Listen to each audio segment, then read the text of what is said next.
O depoimento de uma mulher presa em Recife no fim de semana pode ajudar a polícia de São Paulo a desvendar o mistério da morte do governador do Acre, Edmundo Pinto.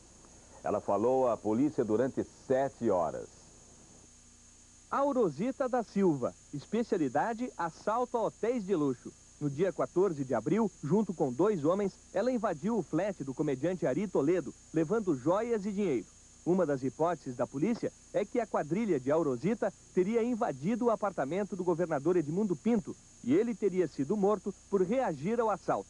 Aurosita foi presa ontem no hotel da praia de Boa Viagem, no Recife. Hoje, aqui em São Paulo, ela foi interrogada por mais de 7 horas, mas negou o envolvimento no assassinato do governador do Acre e apresentou um álibi que a polícia vai investigar. Ela resolveu ir embora para Recife e como ela estava com algum dinheiro, ela foi embora de avião, ficou lá. A polícia ouviu cerca de 60 depoimentos até agora. No fim de semana, os policiais voltaram ao hotel, reconstituíram tudo o que teria acontecido, ouviram novamente os funcionários e pela primeira vez admitiram que houve falhas na investigação, como, por exemplo, não ter levado em conta a reação das pessoas que estavam nos apartamentos vizinhos ao do governador do Acre quando ele foi assassinado.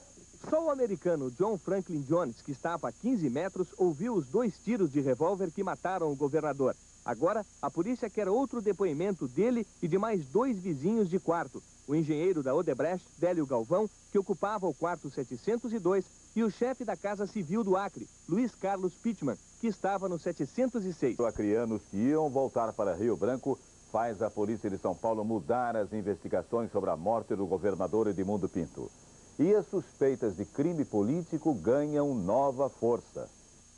Desde o início das investigações há 5 dias, a polícia vem repetindo inúmeras vezes de que nenhuma hipótese seria descartada sobre os motivos do assassinato do ex-governador Edmundo Pinto. Mas delegados e investigadores pareciam mais empenhados na tese de um latrocínio. Agora, depois da denúncia anônima sobre a presença em São Paulo de 4 acreanos suspeitos, as investigações sobre um crime político ganharam mais força. 2 deles são jovens, o que coincide com a descrição feita pelo americano John Franklin Jones. O delegado não informa o nome dos homens, se eles estavam armados, nem em que hotel se hospedavam. No primeiro depoimento, eles contaram que estavam no litoral paulista há 20 dias, apenas a passeio, mas muita coisa ainda tem que ser esclarecida. Já que eles estão aqui há 20 dias, nós os convidamos a ficar mais um pouquinho, só para a gente poder checar direitinho essa história de litoral e tal. Que profissão eles declaram? Eles se declaram acreanos, nada mais. O delegado explicou também por que os 4 suspeitos podem ter vindo até São Paulo matar o governador Edmundo Pinto. No Acre, em Rio Branco, por exemplo, é uma cidade pequena, né, comparando-se com São Paulo. E lá, todo mundo conhece todo mundo. E se alguém matar alguém, certamente sabe quem mandou e quem matou. A execução aqui pode ser mais difícil, mas a investigação também seria mais difícil. É esse o raciocínio? Então ficaria mais difícil.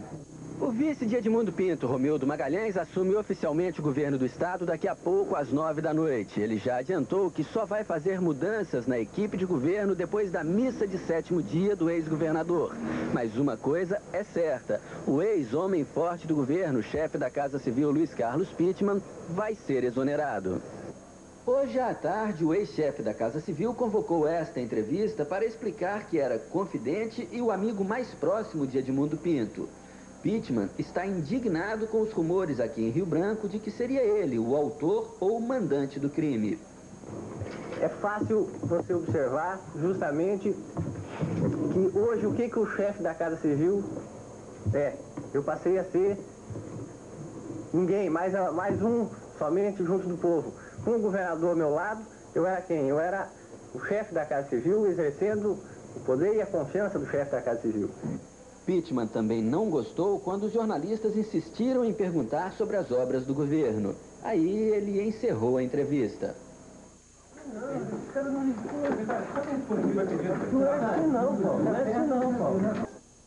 Muitas dúvidas cercam as investigações da polícia de São Paulo.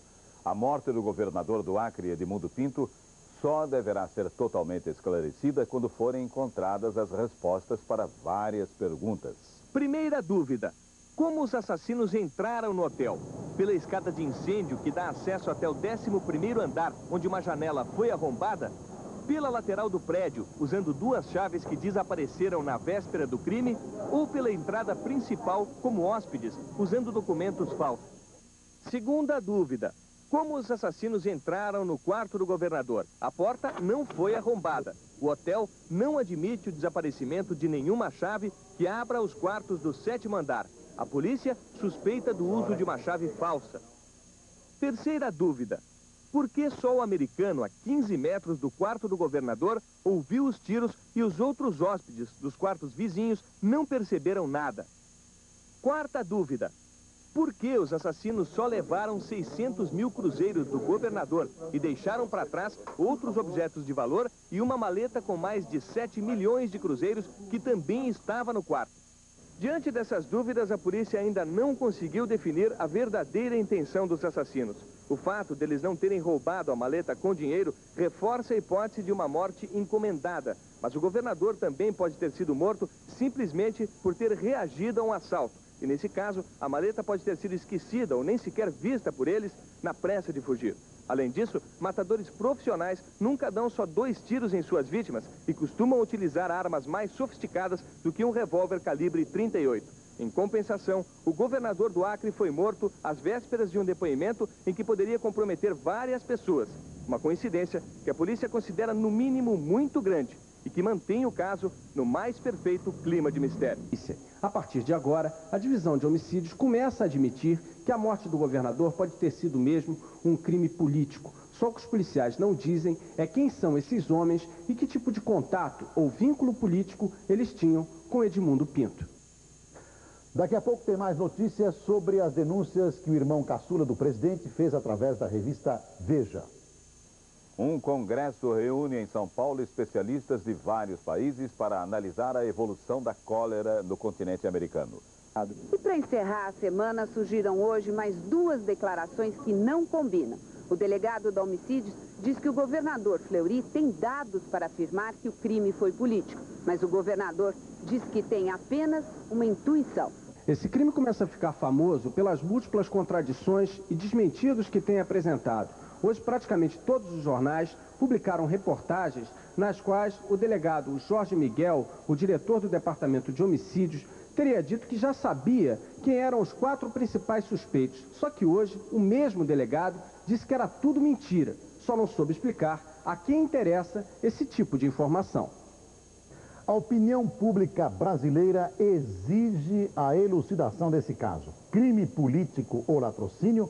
É preciso pôr um basta nesse pouco caso com a vida humana. É inadmissível que um governador de estado seja assassinado em um quarto de hotel 5 estrelas na maior cidade brasileira e que os criminosos não sejam punidos. Daqui a pouco você vai ver uma entrevista exclusiva com a viúva de Edmundo Pinto. A mulher do governador fala emocionada sobre os prováveis assassinos do governador do Acre. O laudo técnico do local do crime, mais 10 dias. E as 25 pessoas ouvidas até hoje, pouco ajudaram. Bombardeada por várias versões e muitas pressões, a polícia diz agora que tem que parar um pouco. Chega uma hora que a gente precisa parar um pouquinho, descansar um mínimo que seja, para poder colocar as coisas no lugar e começar a pensar de novo. Quantos policiais estão trabalhando? Realmente estou cansado. E desanimado também? Desanimado nunca. Estou cansado. Veja a seguir, uma entrevista exclusiva com a viúva do governador assassinado. Ela diz que os assassinos estão em Rio Branco.